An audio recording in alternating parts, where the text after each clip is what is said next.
one of the things you'll see, if you're interested in this sort of thing, if you ever go read the writings of the Columbine killers, the teens, they're very interesting. They're very much worth reading, especially, I think it's Dylan Klebold, who was the more literate of the two.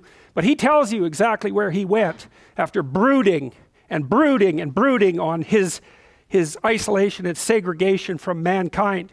So he's out there he's out there in a chaotic domain, and because he's tortured by that, his thoughts take an unbelievably dark turn. Like, it's unimaginably dark.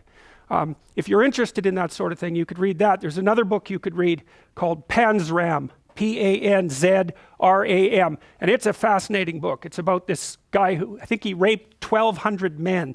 So that sort of tells you what sort of guy he was. Extraordinarily physically powerful and brutal and malevolent. And he was kind of a juvenile delinquent type, and they put him in a reform school, and he was not well treated in that reform school. It's sort of like the worst of the Canadian residential schools. And when he came out, he was not a happy boy. And so he spent the rest of his life trying to be as destructive as he could possibly imagine, and purely, consciously, with malevolent intent. And then, and believe me, he was pretty destructive. He kept track of the dollar value of all the buildings he burned down. He tried to start a war between Britain and the United States. Like, he was all out for all-out mayhem.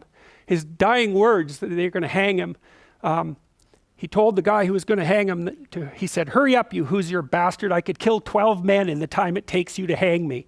And that's exactly the sort of person he was. And he made friends with this physician in the prison, who he thought was like the first person who ever did something nice for him, gave him $1 for cigarettes, if I remember correctly, and the physician encouraged him to write his autobiography. And so he did, and it's available. And so if you want a view, because you always think of people, you think, well, people have good intentions, that you especially think that if you're naive and agreeable. So all of you who are sitting there out there thinking people have good intentions, you're probably high in agreeableness. But that's not always the case. People can have very dark motivations that are fully conscious and very well elaborated. And Panzram he was smart. And his book is very well written, and he tells you exactly why he thought the way he thought. And so it's a good glimpse of exactly this sort of thing, where you can get to, if you want to, by brooding on your specific misfortune. And his basic credo was that human beings were so reprehensible that they should just be eliminated.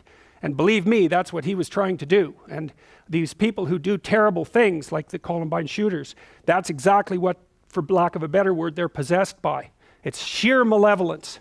And the Columbine kids had a much more spectacular catastrophe planned than the one that actually occurred.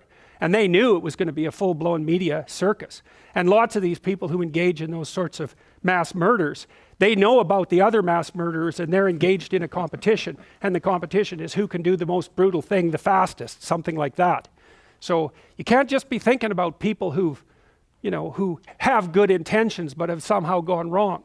If you ever meet someone who isn't like that and you think that, you're just a tree with ripe fruit to be plucked.